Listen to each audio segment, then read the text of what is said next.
Hey, listeners. This is Brett Hespel of the Porter Pridecast. Just wanted to thank you for joining the show, but we also want to make sure you follow along. So here's our other host, Adam DeCare. We'll talk about where you can follow us. Yeah, again, thanks for logging in, giving us a listen. Make sure to follow us on all your social media needs on Twitter and Instagram. You can find us at Porter Pridecast for both. So give us a like, give us a retweet, spread the word, tell all your friends, tell all your followers, like both those accounts, and keep on coming back. And you can get the show, you can get our podcast wherever you find your podcasts. And you could also check out Porter Pridecast TV on YouTube. Just search Porter Pridecast on both, and you'll be able to come up with them.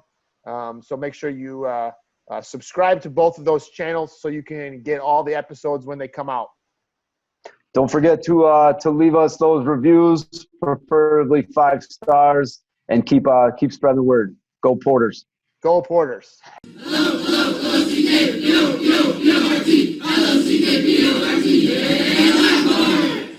Welcome to the Porter Pridecast. Back at ya.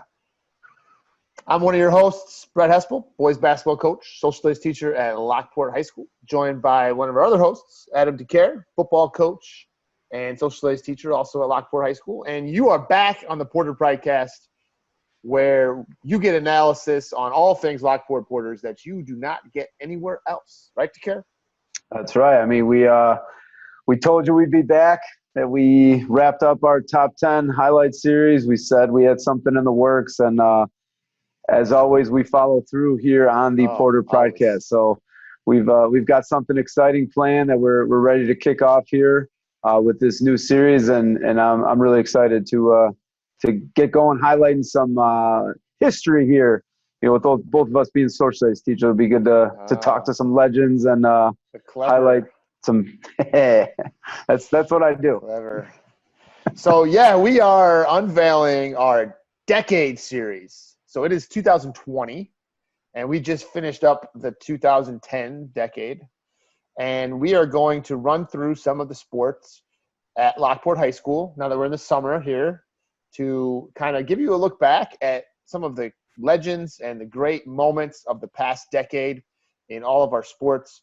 And we are going to be joined with various Lockport legends who have, graduated relatively recently, but experienced big-time success in whatever sport they were in. So we're looking forward to it.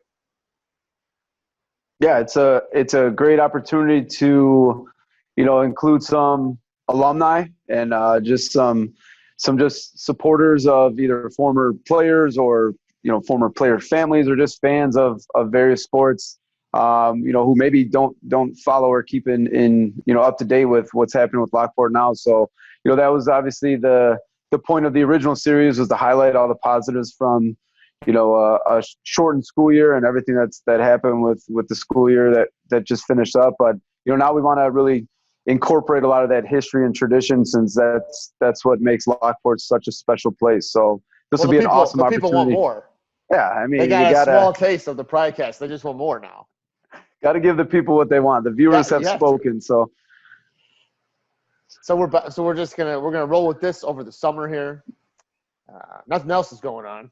To be honest, you drive past the school and there's like 4 cars out there. I see Mr. Greenin's car and two other people, and so we gotta focus on something. So we're bringing some legends back. We got a couple in store for you here in episode 7, and really looking forward to it.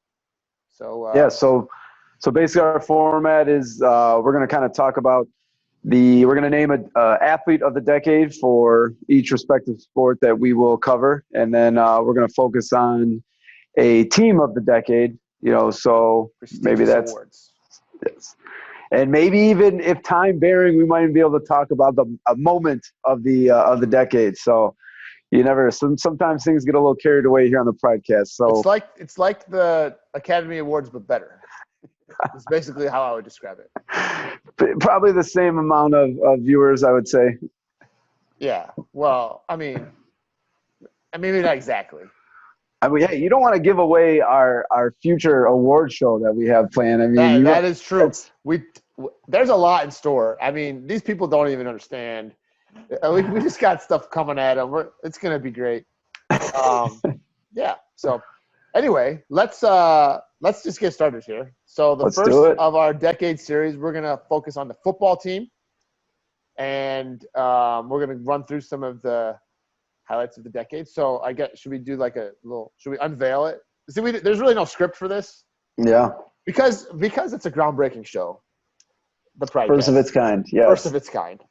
There's really no format. It's like it's the creative geniuses behind it, who you've seen and met already in the first 6 episodes, and you see right now. If you're watching on Porter Pridecast TV on YouTube, if you're listening on wherever you get your podcasts, then you know you're missing out on the good looks of to carry myself. But instead, you have to deal with the melodious tones of our voices, which is like a great second prize. Soothing is what we've been told. Yeah, definitely. That's definitely how I would describe it. So, all right, let's here. That's a drum roll, in case you couldn't hear it. But we will unveil our Lockport football team of the decade, the 2011 Lockport Porters. He's got the shirt on, ladies and gentlemen. The 2011 State Playoff Porters. Right here, right now. Right here, right now. Let me just run through some stuff, and then you coach the sport, so you can throw a few comments in before we're joined by our first legend. So the 2011 Porters, in 2010, they went 5-4, making the playoffs before losing to York, who was highly seeded in a 21-14 game. So it was a close game, almost moved on to the next round. And the sophomores in 2010 went 8-1, with their only loss coming to Lincoln Way East, 27-13. So thank you to the research department of the Pridecast for getting it. So going into the 2011 season, there was definitely some hope. Coach Brett Coy had just stepped down that summer to move on to other opportunities. He was replaced by Don McKillop. And the Porters kind of switched their offense around a little bit, and it was just a new look. But let me run through real quick. So it was week 1, a victory over Downers Grove North to kick the season off. Week 2, a victory over Plainfield North. Week 3, a loss to Lincoln Way East. That was followed up by back-to-back wins over Joliet Central and Lincoln Way Central. And then a loss to HF in week 6. Beat Joliet West in week 7. Big win over Sandburg in week 8. And then week 9 lost to Bolingbrook, who – did they win state that year? They might have won state that year. They might have been definitely in the championship game. Yeah, I mean they were really a very – that was a time when they were a powerhouse year in year out, top 5 state ranking. I'd have to double check. I feel like they might have – This isn't the Raider Pridecast. Yeah, no. So the Porters went 6-3, making the playoffs. Look it up yourself, all you Raider Nation. Yeah, look it up yourself. Went 6-3, made the playoffs. They were seated 13th in the top half of the bracket, where they played Chicago Simeon, who won the Chicago Public League and came in with a 7-2 record. Simeon had lost their first 2 games of that season. The research department did a great job in this episode. I can't speak highly enough about the research department here. They were 0-2, and then they won 7 straight games to go into the playoffs with the 4 seed. And then the Porters with a dramatic win, 18-15, came down to the wire. And we'll talk more about that as we go through the show here. And then in the second round, they played a great HF team and lost, finishing up with a 7-4 record. So 2011 Lockport football team of the decade. What do you think about that, DeCare? Yeah, I mean, it's, just hearing that run through and just, reflecting back on that season, it was a lot of change, like you highlighted, with Coach Coy stepping down and Coach McKillop taking over. I played for Coach Coy as a Porter myself, and then was fortunate enough to coach my first 2 seasons. in the last decade. Yeah. When you said decade, I got excited. I thought then I did the math and I realized it was 10, not 20. So, no, but getting to coach my first 2 years with Coach Coy before he stepped down, obviously that was, like a dream come true. But like you said, Coach McKillop came in. He had been coaching at Lockport, so it wasn't like somebody brand new came in. Just moved up from the sophomore staff. Brought a new attitude, a new look, new jersey design, new helmet design, a new offense. So it was a lot of change, but like you read off with the results, we had a lot of talent coming back from a disappointing end to a 2010 season. You talked about that loss at York. That one still gets me. Had some injuries in that game. Danny Holman, our all-state running back, got injured late in the third quarter. That definitely, the tank, and that kind of changed the scope of things. But that was a team that we snuck into the playoffs, but we really liked the draw that we had. And I think we get past that York game and I think we could have made a run, but, we had all that momentum coming back because we knew Billy, Reed was a returning starter at quarterback. We had some key pieces coming back. And like you said, we had a really successful regular season. Obviously we lost to East, HF, and Bolingbrook, which, for many years, those are looked at as three of the top teams in our very competitive conference. But just a lot of great memories that, I'm sure we'll talk about with some of our guests, but, that sixth victory over Sandburg late in the season, just to clinch that playoff, obviously great to beat Sandburg, but, that overtime victory. And then obviously the playoff win against Simeon that you just mentioned, close game. And unfortunately, with some of that research, that is the last playoff victory we've had, in the only playoff victory in this decade, which I wish that statistic was different, but great memories from that season. So just excited to kind of take that trip down memory lane from 2011. I guess that's a positive sign that the T-shirt still fits-ish, I guess. Yeah, well, that's true. You never know what happens over a decade. Especially that's why you always order to size up just in case you start a podcast. Grow into it. Yeah, like I do with my kids' clothes. Grow into it. So that brings us to the point where it is now time to unveil our Lockport football player of the decade.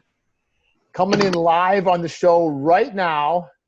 There he is, ladies and gentlemen. Billy Reed. Yes. There he is. You're the producer of the year. Yeah. Mr. Hessel. There he is. Oh, just a little delayed, but it's all right. There's some technical difficulties. Hey, you know what? All good things are worth waiting for. So we have with us Mr. Billy Reed from the class of 2012. Let me run through some of his accomplishments here, DeCare, and then we will get down to what we really all want to hear, which is his thoughts. I think people want to hear my thoughts.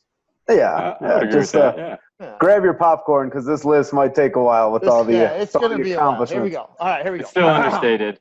Yeah. We rounded some stats down just to keep it modest. So here we go. Billy Reed was a two-star recruit who started at quarterback for 2 seasons for the Porters and served as a 2-year captain.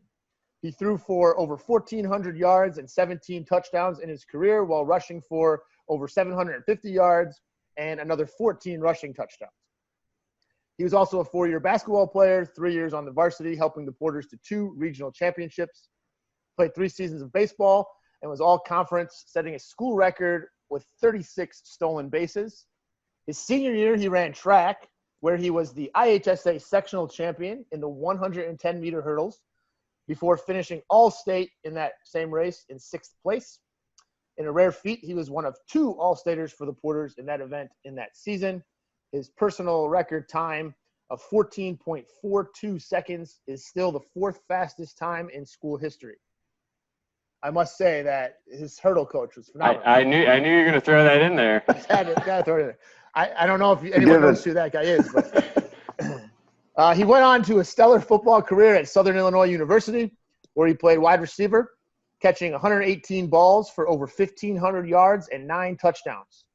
By his own admission, he also had some terrible punt return stats. So we are thrilled to welcome Billy Reed, a Lockport legend, onto the show. And Billy, it is our honor to officially crown you as the Lockport football player of the decade for the Porter Pridecast. So I know that I know that's like really hits home, but that's Give him the belt, baby. Yeah.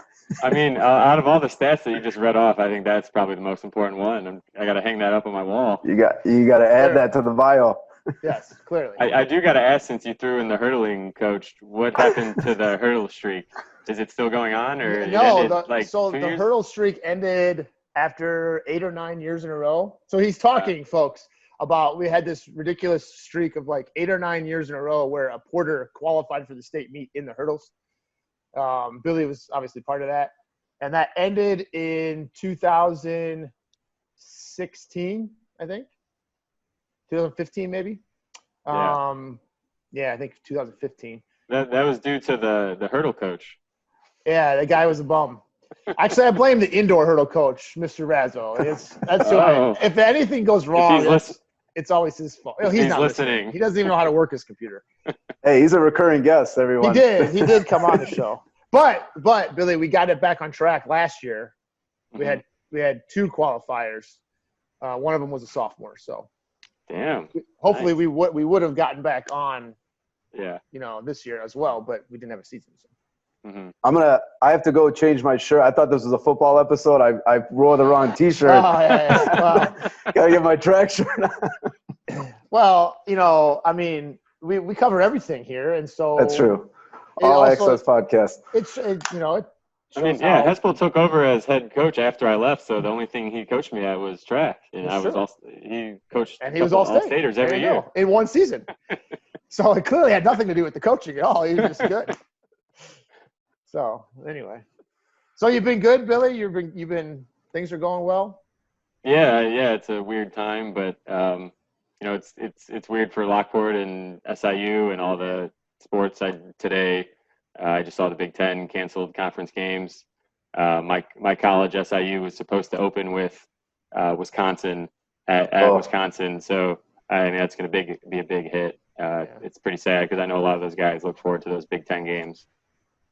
Yeah, it's definitely been unprecedented, I suppose.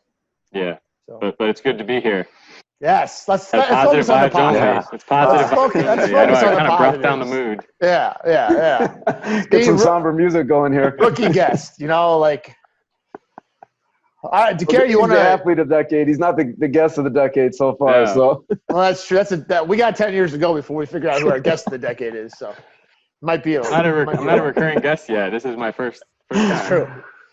I don't know. I don't know what we would bring you back on for. We'll find something. We'll find something. Oh, yeah. We'll find something. Yeah. When you guys start the track podcast, I'll get on for that. Oh, there you go. Yes, because that's going to have a lot of listeners. Oh, jeez. Well, DeCare, let's get down to business here. Let's talk about the it would have been the 2011 football season then. Yeah, so like you mentioned, Billy was a 2-year starter for us. So I had the pleasure of getting to coach Billy and on both those teams. My first year coaching was your sophomore year in 2009. So two quality seasons out of you as a starter. 2 playoff appearances. Obviously we're focusing on the 2011 season specifically, which we'll talk a little bit about. But those stats, I think those are really at a time when you started really to see that dual threat quarterback becoming a bigger role in high school with the zone read and all those option plays. And Billy, like you read off with the college stats, he's an athlete. He was an athlete who could play anywhere on the field. Unfortunately, he waited till college to come play the right position. Heard they had good wide receiver coaches there. Didn't want to waste his time. Yeah. I think that was something in rumblings around the community about that. But no, just a lot of success, both on the ground, in the air, so just kind of want to talk to you about, your thoughts on the regular season, kind of the dynamic of the team, being a captain, being the quarterback, the leader on the field, off the field, just kind of talk to us a little about the season. At one point, did you and your teammates realize, hey, we got a chance to be pretty good and make the playoffs and possibly make a run? So just kind of your thoughts there on the regular season. Yeah, I would say it would even date back to like 2010. We were the 16 seed playing the 1 seed York in the playoffs. Yep. I still remember throwing an interception to the outside linebacker. I was throwing to Sean Frayne, but that kind of sealed the game. I don't want to talk about that, but at that point, we after losing that game, the seniors the would-be seniors next year kind of came together like, oh, we're much better than we gave ourselves credit for, and we really did. You were able to see it in the summer. Just the workouts in the field house. That was, I believe, the first year that SETA trained the football team, or second year. So that was a big help. We had a pretty formal summer training program. Not that we did it before, but it was more of a focus for sure. And just that summer, we kind of came together. We knew we had a lot of talent coming back. There was some changing in the coaching staff, but we just as a team, it didn't really care who was coaching us. Even though that you were, but didn't mean to come out like that. Wow. But no, it actually was. The truth comes out. But no, you could tell just in every year I still remember, because I know going to college and hearing about other high school programs, not every high school program had like the overnight trip, where we camped at the gym or went on a kayak or canoe trip. We went paintballing. That camp is not as common as it was in other high schools. So that was good to see from, Lockport. We came together in camp, and just I went down early in the year, and Kyle Smart stepped up, and you could tell like whatever kind of got in our way, just the team was going to kind of overcome that, because we had a lot of talent and a lot of good guys on that team. Well, you mentioned Smart. Why don't you talk about some of the other guys from that team who, made it easier for you to make plays? Because obviously a lot of people some people will recognize, you can mention them too, but anybody else that stands out that maybe might have been forgotten over the course of the past Dexter Taylor also played in college. He switched positions in college, and he kind of carried the load senior year. He was a little overlooked just because we had the tank Dan Holman our junior year, and he played receiver, and then he switched right back to running back. He carried the load. Brad Johnson was also a captain. He was kind of the vocal leader, I'd say, the middle linebacker. Zach Wolf played in college. Connor Wilson was a captain. We had Sean Quay at corner. Just every position group had some kind of like veteran guys who we played together since some Pee-wee football, some freshman year we started on the A team all together. So we had a lot of chemistry just playing together every year. Well, let's see. So Dexter played at Bemidji, right? Yeah, he played at Bemidji up in Minnesota. And then Zach Wolf played in Butler in Indianapolis. Brad Johnson obviously went to Oklahoma to wrestle. Sean Quay finished his career wrestling at Northern Illinois. Started at Nebraska, and then transferred to Northern. And that's right there. That's quite a list right there. Connor Hart, I think, was my center, and I think he's still playing arena football. There you go. Yeah. He played in college, and then he's playing arena football. I think I saw him maybe a year ago, and he said he finally hung it up. But yeah, he left the coaching staff. He was the pride and joy down in the freshmen, getting those guys ready, and then he had to say, I'm off to play. But no, he had a good career at Robert Morris and was doing an awesome job as a young coach. There was like every position group there was a senior veteran guy at that position, which helped a lot.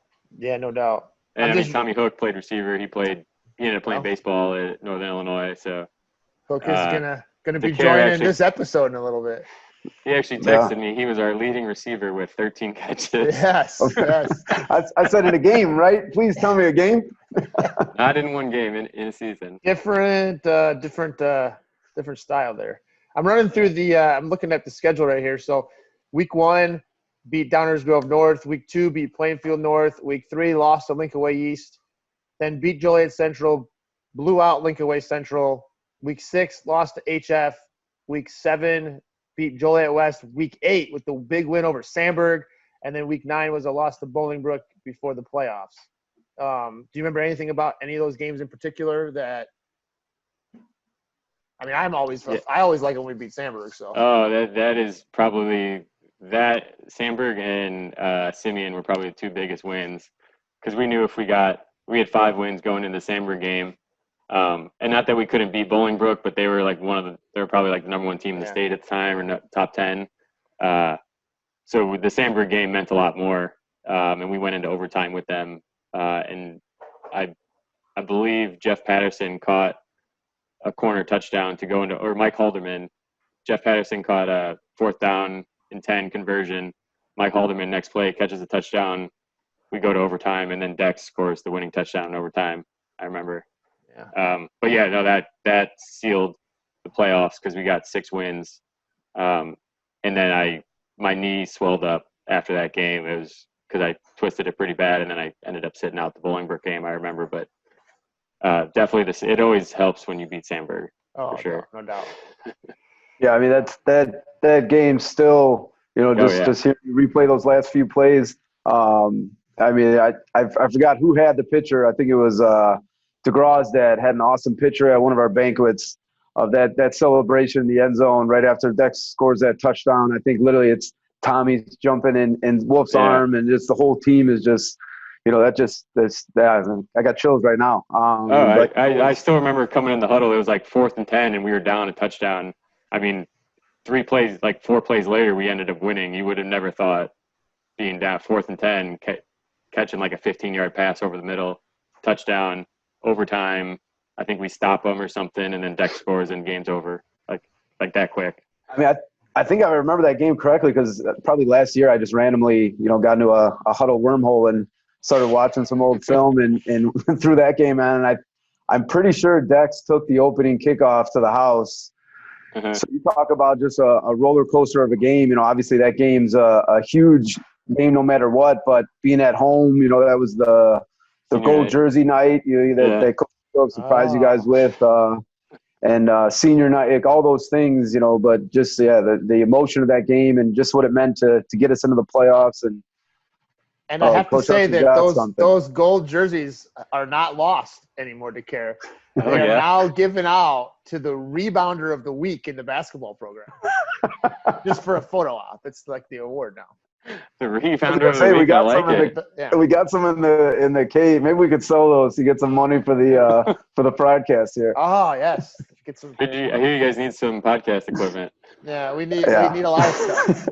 We're just glad we have guests at this point. So, as long as we can play our internet bill to do these Zoom meetings. Yeah.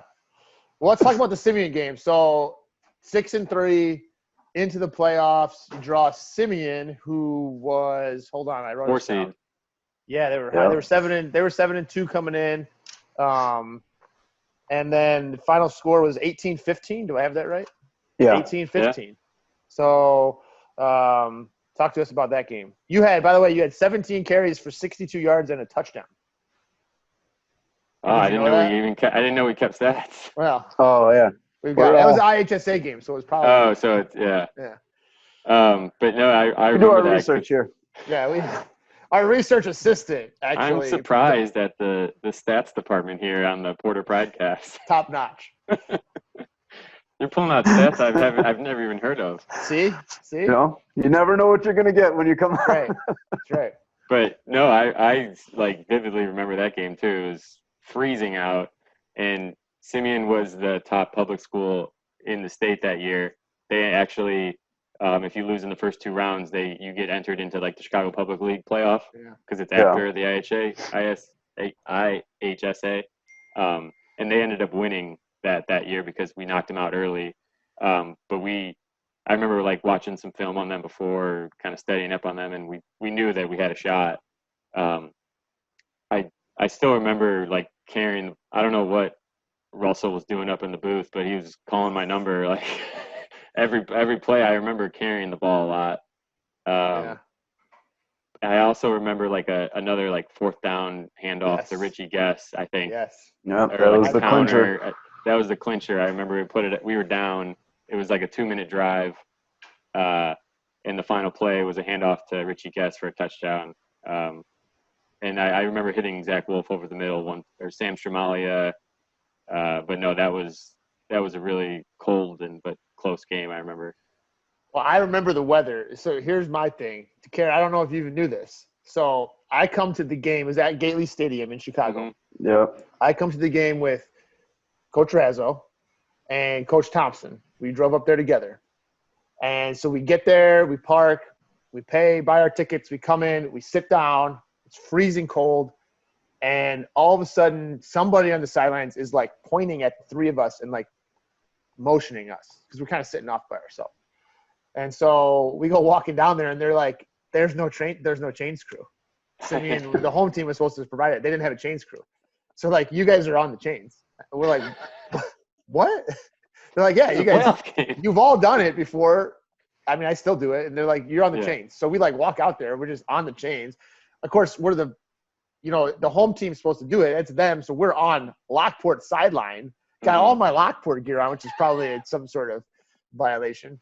But I distinctly remember, like, we're right in it the whole time. And so I remember these plays. I remember you coming, running the ball around the end on our sideline late in the game and just, like, putting your shoulder down and running over some guy. And I was that first down marker, and, like, that got the first down. I was like, I don't remember exactly, but it was a big play. I know why we got the first down. Because I was But, I didn't put my shoulder down that much, but the marker moved a little bit. Yeah, it was just got a little. It's been that cold, windy night, you know. Yeah. You just I still remember that was the final drive. I think we ran like a quarterback draw or like a rollout like 3 times in a row, and every time it just opened up. Yeah. Now that you say that, I feel like I vaguely remember you guys on the chains, and because I was up in the box with Russell, and I remember looking down and being like, why are those guys doing it? This is an IHSA playoff event. Yep. And we've got the all-state crew of chain gang there. And but no, that game. At halftime, I went over to the ticket booth, and I was like, now listen, I paid $5 to get in, and I'm working. So the lady was like, what? I'm like, yeah, I'm on the chains over there. She's like, oh, here's your $5 back. Oh, sweet. Yeah, but great. Now the IHSA is going to review this, and we're going to become, the asterisk on the 2011 playoff victory, all because.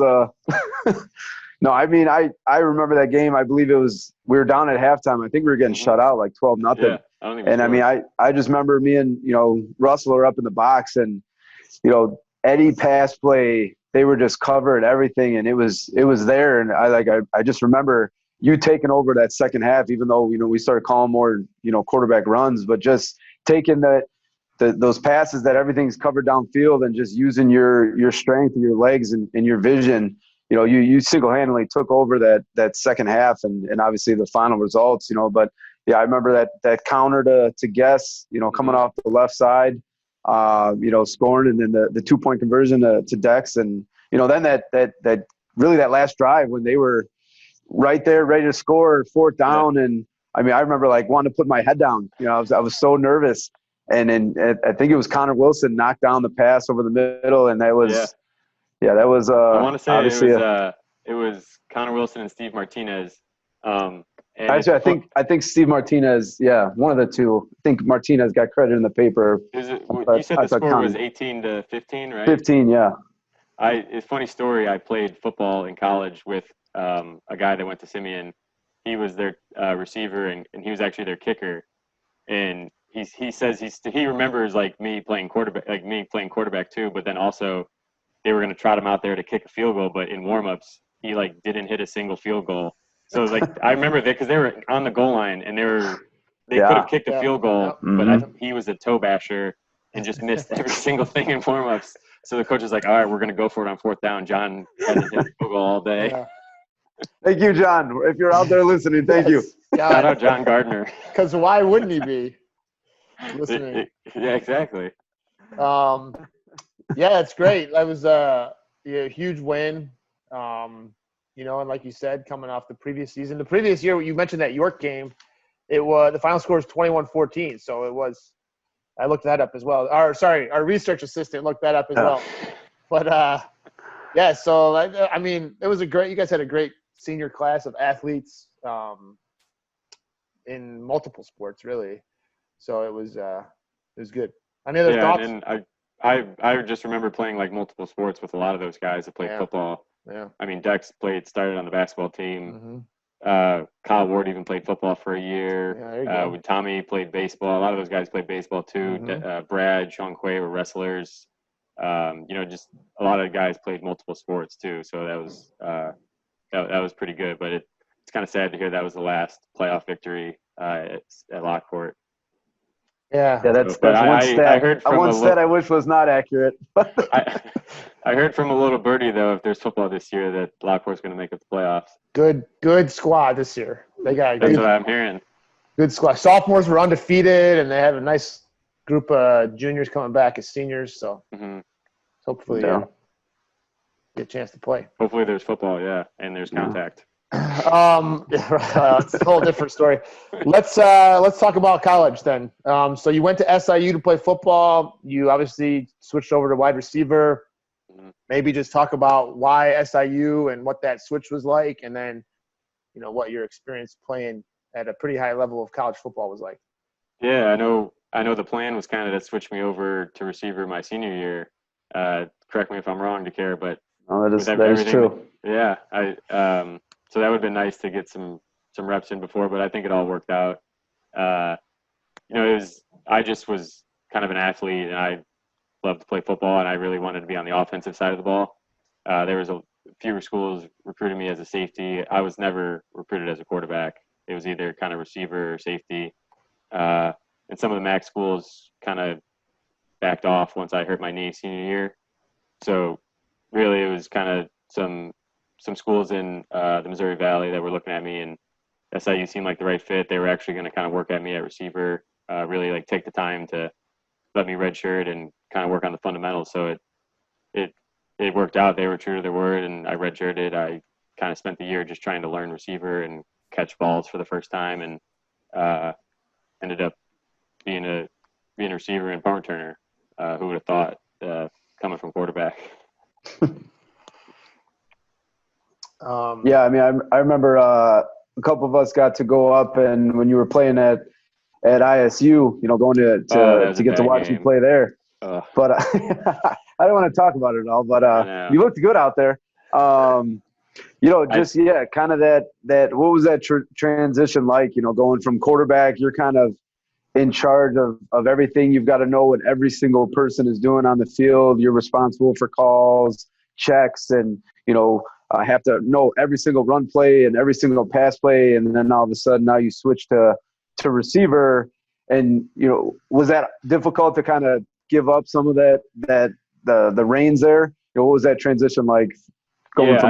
First of all, I want to say Illinois State was one of the only games I didn't have a catch in. And it was, of course, the game all the Lockport. Bad luck. All my Lockport buddies came to it. The coaches were there, and I didn't even have a catch. But no, it actually helped a lot. Being quarterback, kind of knowing each position, just because I was able to pick up the offense in college pretty quickly from X, Z, Y. Actually, running a similar offense with Coach Coy, receiver wise, was very beneficial too. Just knowing like the basics about kind of our offense and the receiver positions at a high school level, or even like a freshman level to senior level. I know Coach Coy installs it at an early age, so I know not a lot of high schools do, but that was really helpful, kind of learning the offense. And my college coach always used to say, if you don't know what you're doing, we can't put you out there, no matter if you run a 4.2, like 4.4. I mean, so just being in the right place at the right time helped a lot. And I do attribute a lot of that to playing quarterback, which helped. What was it like being a college football player? What would you? It was a lot different than high school. It was a big reality check that first camp. everyone is faster than you or your speed. Everyone's bigger than you. It was high school was a lot different. College was in reality like a job. If you guys had a losing season, your coach is fired, and that actually happened to me in college. My coach got fired after my junior year because we didn't make the playoffs. But before that, it's a job. Every day is a lot different. It was a lot different. It was a big adjustment freshman year, but once you kind of put on some weight and understand what college football is like, it's a lot of fun. Yeah, I think I remember you coming back and talking at our Legends of Lockport camp with our youth kids, and I remember you talking about some of your Stallions memories and you playing with your teammates in high school were some of the best memories, because when you go on, it's obviously the same game, but it's a whole different level and you're getting the best of the best. So obviously you just with your bio, being a football player, being a baseball player, playing basketball, then doing track your senior year, what was it about competing in all those sports, being an athlete at Lockport, that really helped you excel, as a college athlete? Yeah, I definitely think I'm all for kids playing multiple sports, but I get why a lot of kids specialize now. But definitely just that competition factor. I mean, just summer workouts, winter workouts, you're competing with guys that are faster than you or, older than you. So just that competition helps you get better. Being around guys that are better than you, just that competition that kind of came from Lockport and just playing a sport every single year or every single season really helped a lot. And I've always been a big fan of kids playing multiple sports. But I do understand some of the specialization now with just like recruiting and all that. But no, it was a big help. You got any other advice you would give to current Porter athletes just about being successful as an athlete, or if they, want to go on to play college athletics, anything that looking back on it, you're like, oh, like this is something that you should really focus in on? Really put me on the spot there. That's what we do here. I mean, for a guy who is been just named football player of the decade, we have high expectations for you to come through with some. No, I would still say, I would reiterate that, I got the whole team listening right now. The whole team is listening in the other room. Stallions in high school football were some of the best memories. And if you even strive to play in college, I mean, it can't be half-ass. It's got to be, you want to do it. There's no kind of 1 foot, one in, 1 foot, 1 foot out, 1 foot in, 1 foot out. Yeah. If you want to play in college, you got to commit to it. And it's a real job. So I would advise the kids that are thinking about it, if they're not 100% sure, it's not for you. Well, DeCare, what else you got? Anything else for William Reed? I mean, obviously, I think Coach Hespel could say the same thing for the basketball program, but just being, an alumni myself with the football program at Lockport, obviously some of the greatest memories of my life, getting to go back and coach there. I know what Lockport football means to me, and I think it's just no matter what year you play, I think it's a collective brotherhood. So just kind of, what are your thoughts on Lockport football as a program? Like, what does the program mean to you? Oh yeah, still to this day, after I graduated from SIU, I would check the SIU score on Saturday or on Sunday or Saturday, and I'd check the Lockport score on Saturday morning. And it sucks that we haven't been in the playoffs. But no, I still follow it as close as I can now, and it's still like a special place for me. And some of my greatest memories were playing high school football for sure. And now he's going to add to the list of listening to the Porter Pridecast. Yes. It's just one thing to add on, So he checks all those scores, yeah. Oh my God, what's the next episode? Oh, yeah, when's that dropping? You gotta subscribe to the alerts now for the new episode. Absolutely. Absolutely. It's what everyone's doing. Or you'd be the first, one of the two. You gotta say someone. Yeah. No, Lockport is still – I still try and follow it to this day, and it's definitely a special place.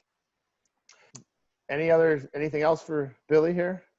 No, I mean, it's obviously we really appreciate you taking the time out of your busy night here to come talk to. You said weird times. Never thought you'd be talking to your old high school coaches on a podcast, Pridecast, whatever we're doing here. But Billy's in Cincinnati right now, so he is our first out-of-state guest. That's how far this is. I didn't think my former coaches would be doing a podcast, first of all, and then I didn't think I'd be talking to them from Cincinnati. 2020 is a crazy year. It's a crazy year. No, but like I said, we really appreciate having you on. It's great to hear that you're doing well, with your personal life and being successful. It's always great to keep in touch with former players, but yeah, I mean, just talking about some of those seasons, 2010, 2011, a lot of great memories, and we really kind of had that ball rolling. And then going into your senior season, new coach, kind of a new look, new offense, and like you said, we just had so many athletes and so many good leaders. I think that's what was so good about that team was the leadership. And I think that's why all those players you named off, went on and competed in all those different sports at some very competitive colleges. You guys took all of that in stride and you ran with it. And like you said, last playoff victory, I wish that stat was a little different. But that's a great season that I'll definitely never forget. So, it was a pleasure then and obviously a pleasure now. So thanks for coming on and congrats on the title of the football player of the decade, Billy Reed. Plaque is in the mail. It was an honor. Yeah. I'm hoping I get a T-shirt, maybe a plaque, something in the mail. Someday. And if it doesn't show up, blame the mail, because we can only do so much once we send it out. It's out of our hands at that point. But Billy, thanks a lot for coming on.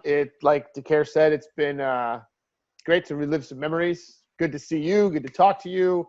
Always great to hear, how old men like you now are doing well.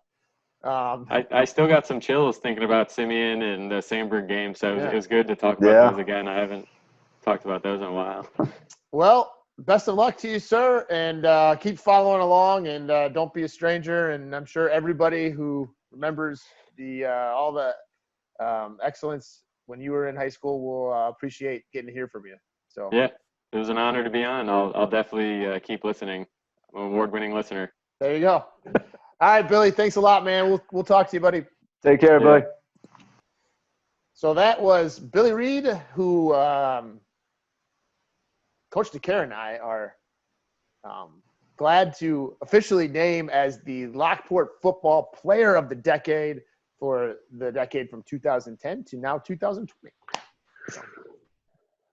I mean, Billy was he was great. He was baseball, basketball, football. Yeah, I mean, he did. Yeah, I mean, he did a little bit of everything. Who comes out for track their senior year and is all state in an event? And not like he just ran 100 meter. It was the hurdles. Yeah. That's how good Billy Reed does. Billy Reed does. No, he was just obviously a great athlete, but just a great kid, great leader. That's always my pleasure is getting to keep in touch with some of those athletes. But then, Billy to come back and visit at our youth camps, speak at our youth camps, I think that just speaks to the type of character he is, and you could just tell how much Lockport athletics, meant to him, not just football. So yeah, that was a nice trip down memory lane. All right, so we are lucky enough to have two Lockport legends on. We just finished up talking to Billy Reed. We're going to also be joined by a fellow classmate of his from the class of 2012. All right, here he is, our man, Tommy Hook, class of 2012. There it is. The mayor, Coach. The mayor is in the house. Porter Pridecast. Baseball here, man. Yeah. Oh, come on. I wore your playoff shirt. Oh, there he is, man. What's up? What's up, man? What's going on? It's good to have you. How do you feel being on the Porter Pridecast, Tommy? Well, I feel great. I've been looking forward to it. I've been pestering because I won't let my glory days ever die. Right. Yeah. So you know. And he's not joking because I have the text messages to Don't expose to me. confirm. Please don't expose me. See, what you need to understand, Tommy, is DeCare's got time on his hands because we just told Billy this. When we split up the duties for this great show we've started, I got stuck with producing, and DeCare got stuck with social media director, which requires like nothing. So, Coach DeCare, how have you been able to tweet all of those few tweets out? yeah. You know, I put a lot of thought and creativity into those. It's Yeah, he had to copy the links I sent him for every promo video, every episode. Yeah, you know. Hey, let's get into the questions before we start talking rule changes, duty changes. Well, DeCare, we are thrilled to be joined here by Tommy Hook. So let me just remind all of our faithful some new people, Tommy, that don't even know who you are. They're like, who is this guy? Who is this wonderful looking man right here? They're about to know, yeah. And then other people are like, wow, I remember him. So let me just run through real quick some information. And Tommy Hook played football, basketball, and baseball for the Porters. He helped the basketball team to a regional championship his junior season. In baseball, he helped the Porters to 2 conference championships and 63 wins over 3 varsity seasons. In 2011 on the gridiron, he led the team in receptions as a wide receiver. And then obviously we already talked about the big playoff victory, but we'll get into a little bit more. He was a part of that. Tommy went on to play baseball at Northern Illinois University, where he started in almost 200 games and was named to the All-MAC defensive team. Other notable highlights included a 7-game hitting streak as a freshman. Did you even know these stats, by the way? No. Oh, okay. 7-game hitting streak as a freshman. I was on the website today, while leading the team in on-base percentage. His sophomore year, he led the Huskies in batting average in MAC play, as well as runs scored. And he registered as a junior, he registered a 990 fielding percentage with only 4 errors, and then a 986 fielding percentage his senior year with only 6 errors. So all total in college, Tommy Hook had 119 runs scored, 180 hits, 26 doubles, 6 triples, 2 home runs, and 68 runs batted in. Wind aided. Well, hey, you know what? It doesn't even matter. They went over the fence. It counts. Yeah, I'm pretty sure one of them didn't have the fence. Well, you know what? We're not about details here. Okay. So You forgot to mention he also has one of the best college gifts I've ever seen. After one of those many doubles, I've seen it pop up on social media, and it gets me all hyped up every time I see it. So you won't find that in the stat book. But in all seriousness, Tommy Hook, one of my all-time favorite Porters, no doubt about it. Thanks, we are thrilled to have you join us.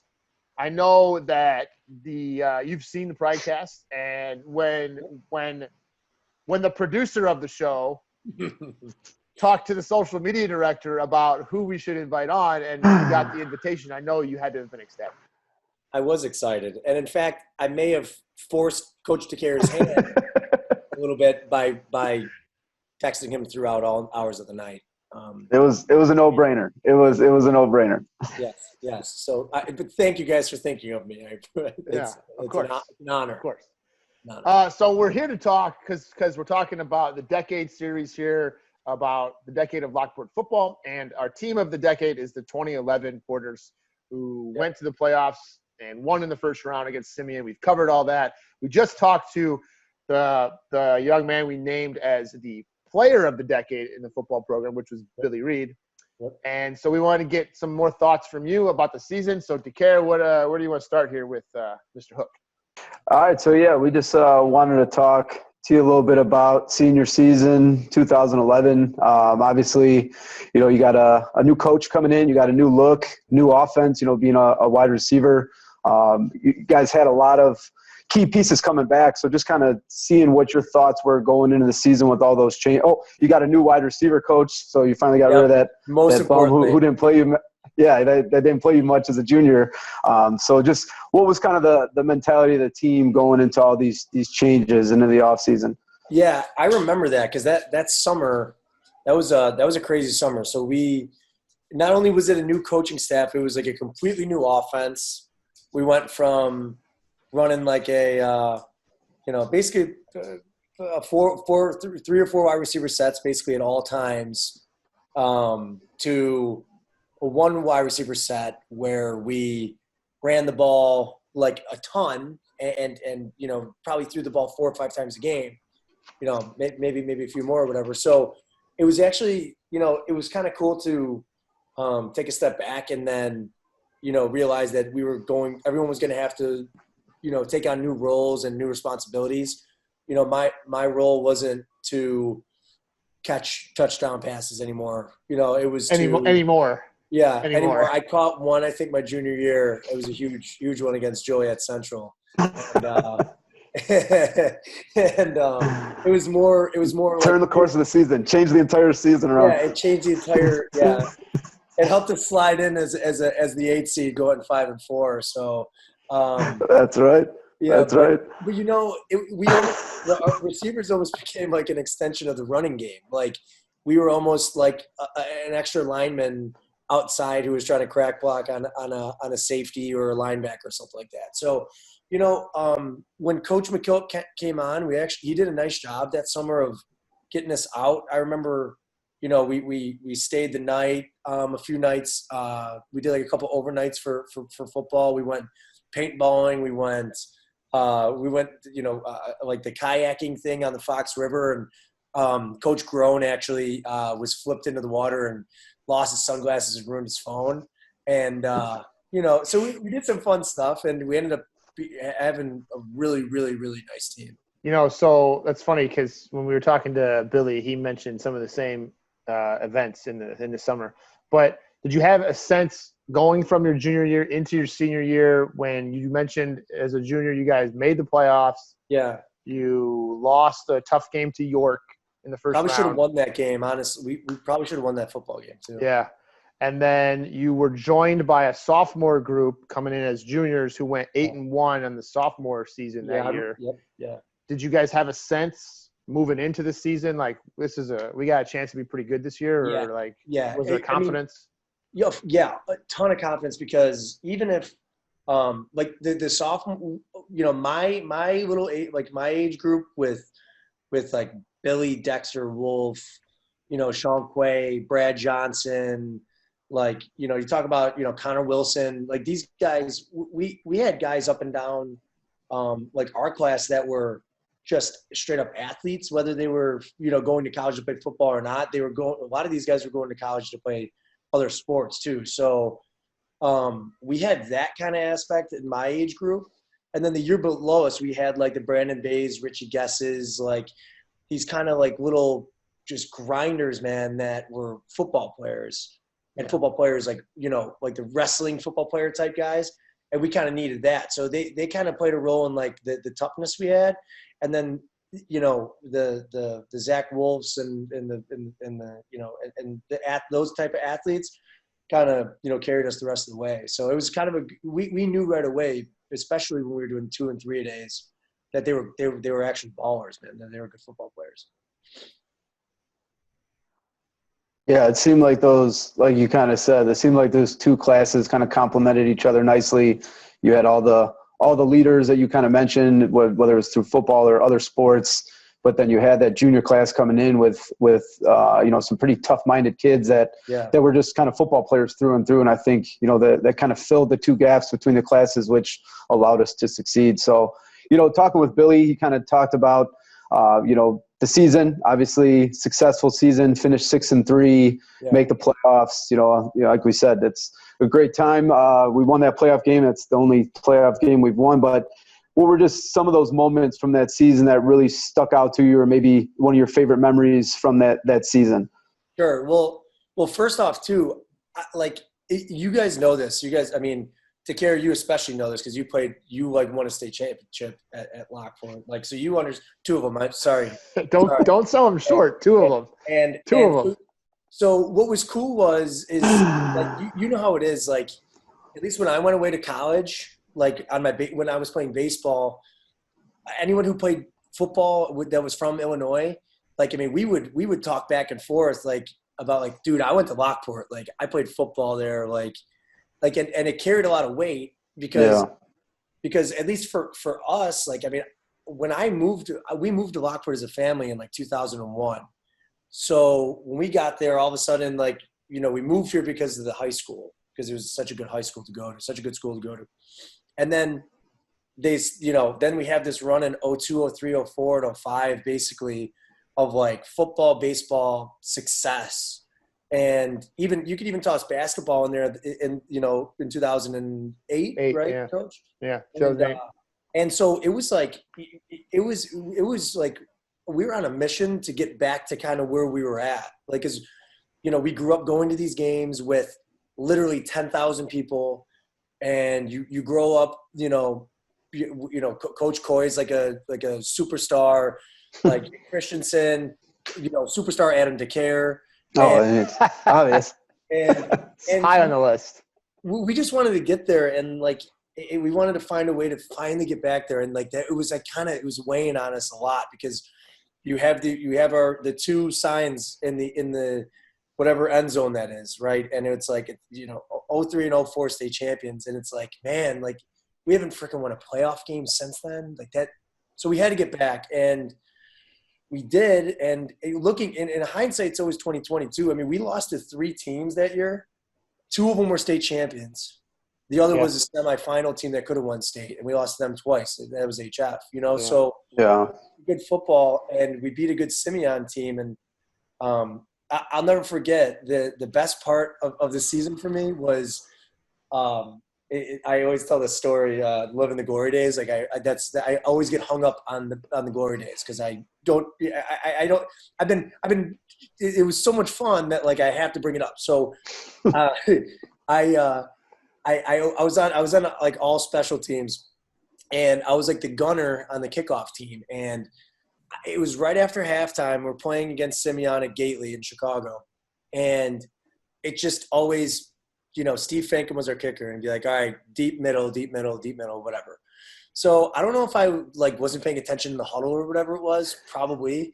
And so we get out there, and I look at Tony Russo, and Tony Russo was the guy next to me in kickoff, and I go, deep middle, right? He goes, dude, we're doing an onside kick. And I'm like, wait, what? I'm like, what do I do? Like, I don't even remember. Like, I had no clue. So, and my job is like, as the gunner, is just like, if something goes haywire, like end it. Like just be the safety valve, basically. Just stay out of the way, basically. And all of a sudden, Steve Finken kicks like a 12-yard dribbler right up the middle. And there's like 20 guys right on a pile. And I'm like, kind of like peeking my, just kind of standing there, and I see the ball kind of squirt out a little. I'm like, oh my God, dive on it like it was a grenade. Came flying out with it completely by chance. And quite frankly. No, it was designed that way. It was don't tell Hook, or else he's going to mess this up. So just. Hook, or else he's going to tell you, or else I'm going to go haywire and be awesome. We knew how excited you'd be. You'd give it away. I'm getting amped up now, and it was almost like it was, however long ago. So, yeah. That's a great story. That is a good story. Any other standouts from that game in particular against Simeon, that playoff game? Oh, man. By the way, Tommy, did you realize I told this story to Billy when he was on? So I come to that game with Coach Razzo and Coach Thompson. It was cold, by the way. It was freezing. Yeah. And so we're sitting kind of off by ourselves we just didn't want to be around everybody. Yeah. And all of a sudden, somebody from the Lockport sideline starts motioning the 3 of us down there. And like frantically, right before the game starts. And so we go walking down there like, what is going on? They're like, Simeon, the home team, didn't bring a chains crew. You 3, I was on the chains crew, and the other 2 used to be. They're like, you guys know what you're doing. You got to be out here. We're like, wait, what? Was Coach Tomp out there too? Oh, yeah. So they called us. They put us out there, and so we're out there on the chains during this playoff game. It was great. Dude, anyway, I wish I knew that, because we were on your sideline. We were right there. I would have given Coach Thompson a bunch of crap, because I was always on him. Well, you were so focused on the huddle, like for special teams, like you didn't. I was locked in on the X's and O's. I was locked in on the X's and O's. Yeah. Anyway, anything else stand out for you from that Simeon playoff game? That game, I mean, I actually was kind of like a blur, man. I don't really remember much of it, because it was just, it felt like the game took like 20 seconds, because we were just sticking to a game plan. that it didn't work out in the first half. And we were like, you know what, this is not good. And for us, we weren't, you know, like our team wasn't, you know, we had the guys to you know, to run a spread offense and to air it out a little bit, but we didn't practice it much, you know, because we were a run first team. We were basically a run second team too. So like when you're down two scores when Simeon gets the ball at half, that doesn't look good. I mean, it all they had to do was you score again. They put any points on the board. We were in bed, you know, we were not looking good. So once we got the ball back, I think we drove it right down like 45 yards, scored a touchdown, and then it was just then we just couldn't, you know. I just remember Richie Guest just running all over those guys with Dexter. So it was cool. I actually I had to I don't know if I think Zach Wolf got banged up a little bit and for that game, or we just decided to go with two tight ends and Matt DeGraw got hurt. So they're like, hey, Tommy, do you mind sliding in on the line as like a tight end? And I'm like, I can do that, but I still weigh 170 pounds. And this dude from Simeon across from me is going to Auburn, and he's going to throw me like a Frisbee, but I don't care. Like, I'll cut him. I'll cut his legs, but like, I don't know what you – so I would just dive, and hope to God I made it out, and I did. So and you survived. The leading receiver survived. Yeah, I think what Hook just told us was that he single-handedly won that playoff game by saving the defense, recovering that off there the onside kick, and then his filling in at tight end, the heroic fill-in at tight end, saved Lockport football against Simeon. Yeah, and then just motivation. That's why he's a Lockport legend. Always. Clearly. Those three. Well, thank you, Tommy. Yeah. It's an honor. So, you know, like just briefly, any connection from stuff that you experienced while you were a Porter athlete to what you took with you to NIU? Oh, yeah. Baseball, like, you know, for any of the high schoolers out there that might be listening. Yeah. What kind of lessons, or I don't know, you know, however you want to phrase it, that you carried with you? 100%. And this isn't like just me trying to feel like, you know, like this is not me just speaking to speak, but and I came and I when I spoke with the players with your basketball team coach, and when I spoke with the football team, DeCaren, it was just like the transition from going to Lockport to any college, I would assume, like at least for an athlete, from an athlete's perspective. I mean, like in some cases, you are like, maybe you're coming from a place that actually had better facilities than some college facilities. They had an extended coaching staff that a lot of, you know, universities and colleges don't have. And I remember when I first got onto, you know, NIU's campus, and like anyone who's 18 or whatever, you're freaking out, right? Like you're like, okay, like I got here, can I do this? Like, am I going to be able to be good at what I'm doing? Am I going to be able to handle all this responsibility? And you have a bunch of doubt, like it's just natural. And I remember it took some kids, you know, a year or 2 years, or maybe they never even figured it out. But for me, it was like, okay, like I'm going to just continue doing what I did and what I was taught to do in high school. And just, you know, you do it on a slightly larger scale. And I mean, for me, man, I'm very grateful I went to Lockport. You know, we had expectations that were set at Lockport that were like, listen, there are no excuses. You're gonna work your butt off, and you're gonna compete with, you know, you go to a school with 4,000 kids. Like it's not just you're not going to Oak Prairie, you're not you know, it's an unbelievable setting, and it was basically seamless to go from high school to college.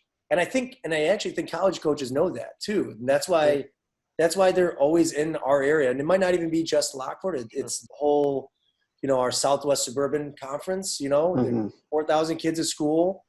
They all are coached by great coaches and with good competition. That's why you see all these guys that are going to big time colleges, or, you know, in the pros, whatever sport they're doing. So,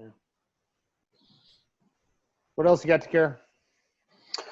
No, just you know, you mentioned the glory days. I know if you and your team, I know you're still close with a lot of your teammates from high school. If you're anything like me and my buddies, you know, anytime you get together, you start telling old stories. Is there anything that from that season that comes up that, you know, no matter what time, how many time passes, anytime you guys get together, you guys kind of relive? I know you kind of told the Simeon story. Is there anything else that sticks out from that season that you guys are proud of, or just, you know, a good story for the Pridecast faithful here? Yeah, well, you know, there's a personal one that I tell, which is hilarious, is when we were playing at Bolingbrook. I think we kind of had our spot in the playoffs or whatever, and you know, guys were kind of banged up. Like, I think Wolf was down, Billy was down, Brad Johnson was down, and we were just kind of rolling with the skeleton crew and trying to play some competitive football, you know, at the same time, and try to win a football game. So we're playing Bolingbrook at the Brook, and actually we come out and we're competing with them. And he's one of my best friends still. He's Kyle Smart, and he was in, and you know, he was trying to mount, trying to mount a comeback or whatever, and you know, we start getting the ball back a little bit. We start getting some momentum. We have a defensive stop, and I caught punts. I was a punt returner for some reason. Somebody, I don't know who decided that was. I mean, I was never fast in my life. So, anyways, I catch a punt, and I'm running, and I'm like, oh my god, this guy who's chasing after me is like really fast, and he's like huge. He's like humongous. I'm gonna die probably. So, and I'm running around this like little wall, you know. And all of a sudden, the guy who I mentioned just a second ago caught up to me, and his name was Antonio Morrison. He's a football player, just decent. Played at Florida. He was like a second-round draft pick by the Colts. Took me, and I've never been thrown like a nerf ball in my life. I mean, I've tried to find the film because I know I'm got to be on it, like one of his huddle films, because I couldn't be able to do that to like almost a man. And that's what happened to me. And I got up after I was like 12 or 13 yards off the sideline because, like I said, I went flying, and I had to like reassess what I was going to do with my life. I'm like, maybe I shouldn't be playing contact sports or sports at all. Maybe I should go far, far away, you know, and then,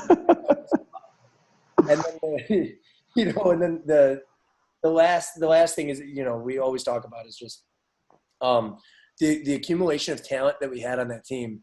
And, you know, I'd be pretty hard pressed. I think people would be hard pressed to find a class, quite frankly. You know, I would say it competed with that 04 class, DeCare, because I mean, as far as just straight athletes that we had on that team, it was, I mean, it's insane. I mean, you had Brad Johnson went to Oklahoma, Wolf went to Butler to play football, Sean Quay wrestled at Nebraska, and then he came to NIU, and you know, Billy, who was our quarterback, set receptions record as a wide receiver. Yeah. And like, you know, Dexter could have played a bunch of places. He ended up playing at Bemidji State and having a nice career. And, you know, I'm sure I'm missing guys too. I mean, I definitely am, but it's just like you go up and down that list, and it was just and then to also find that we were all selfless, you know. There were actually, you know, there wasn't complaining going on. You know, if you ask any single offensive guy, arguably other than the running backs, even probably the running backs, that the offense we were running is not one that people look forward to running every game. People want it. It's not glamorous, right? It's like it's more of like a grinder type of game. And instead of complaining about it and just you know, punting on the season, like, yeah, you know what, whatever, we'll just do us. Everyone was just like, no, we're gonna own it. And we're going to be like as good as we can be at what we're going to do. So we did that. And, you know, it's crazy to think that it's still the only win, right? In the last decade. Yeah. Unfortunately. Yeah. Yeah. You know, so yeah, I mean, we got there. Obviously the ultimate goal is to keep winning, obviously, but you know, we can hang our hat on that. And, sure. You guys will be back soon, right? Yeah. Plan. This year's team looks sharp. So Yeah, we got the players now. Now it's just a matter of getting this season going. Yeah, and that's what I mean too. It's just like, it's everything comes and goes in waves. It's not like, that's just unfortunately how it rolls, how the cookie crumbles sometimes. But like I said, I talk about Lockport as if, like, I mean, I always talk about, you guys specifically. I bring you guys up all the time, the people and the school in general. And it's like, I'm not the only one who does that. I know everyone talks about, Lockport football specifically. And no offense to you, Coach Espel, or even like Satoon. I mean, I was a baseball player. But like, you know what I mean? Like, football reigns supreme there. And it's like everyone's aware of what's going on, and everyone, still remembers 03 and 04 and even 05 when you guys were undefeated. And it's like, everyone wants to get back to that point. And I quite frankly can't wait. I can't wait to get out the games again, man. It's going to be awesome. Yeah. Well, Tommy, we appreciate you coming on and taking a little bit of time to talk about Porter Pride. I know you got a lot of it and you've shown it, and that's what our little show's about here. That's what we hope to bring out. So, for this little decade series we're doing here in the midst of the summer, it was good to hear from, someone else who was on the team. And we certainly appreciate you sharing with us. Yeah, no problem. Thanks for having me. And it's always nice to sit and talk. It's hard to believe it's almost 10 years. Like that's bonkers. So I need to become an adult probably. And then, but yeah, it's crazy, but it's nice to talk through it. And I know there good things happen in Lockport. I mean, basketball was fun to watch last year. Baseball's always competitive. Football's always competitive, and it's just nice, man. And wrestling is like a powerhouse. hot, like a hot zone for D1 wrestlers. It's like insane. Yeah. So, a lot of people follow you guys, probably more than you guys even know. But I appreciate you guys having me on too. Yeah, the future mayor here, Tommy Hook. Yeah. We'll see. I took my LSAT yesterday. There you go. See how it goes. Well, we appreciate it, Tommy. Thanks again. And, keep supporting the Porters, and hopefully we'll see you down the road. Yeah, we'll talk to you soon. And, we'll run into each other when all this stuff passes, and hopefully I can make it out to some practices and, brighten some young minds. Like until you have ours. Yeah. Until then, stop getting thrown out of baseball games, will you? Yeah. You're a coach. You're a coach now. Correct. I shouldn't be arguing balls and strikes or whether someone was safe or out, and that's my fault. And I'm learning. All right. Well, that's Tommy Hook, ladies and gentlemen. It's always good to talk to him. Tommy, we'll talk to you soon, man. Take it easy. All right. Later, Hook, sir. Well, that gives us some perspective from our athlete of the decade for the football program, Mr. Billy Reed, and then a player on our team of the decade, the 2011 Lockport Football Porters, who went 6-3 in the regular season, got into the playoffs and beat Simeon in an upset victory before losing in the second round to HF to finish 7-4. As we mentioned, that's the last football playoff victory that we've had. But final thoughts here on you were a part of the whole decade? Yeah, whole decade. Yeah, it started right before this decade began. 2009 was my first year coaching. So yeah, we've had unfortunately, I wish we had more playoff wins to talk about, but it's been a quick decade. As I'm sure you would say when you got back into coaching, like it goes technically, fast. I think it's the same number of years as every other decade. But. Well, it is, yes. It's just the time flies when you're having fun, as they say. That's true. But yeah, I mean, that 10 years went by quickly. Obviously, we've had a lot of change, a lot of ups, a lot of downs in Lockport football. We've had 4 different coaches within that decade. Coach Coy last season to start off. We've talked about Coach McKillop. Then Coach Dan Starkey coming in, and then just to round out the decade, Coach Chart coming back to Lockport. General.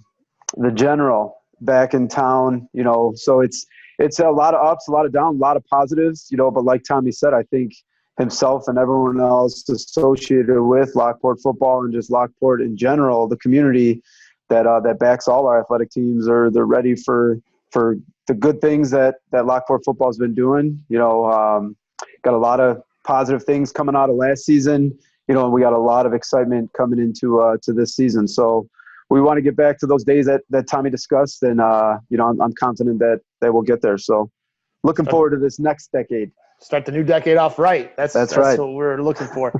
Well, that brings us to the end of episode 7. It is the first of our decade series, and we will be back with episode 8, where we will bring another sport to you. In the meantime, hope everyone's safe. Hope everyone's enjoying their summer, and go Porters. Go Porters. Hello, hello, hello, CK, yo, yo, yo, RT. I love CK, yo, RT.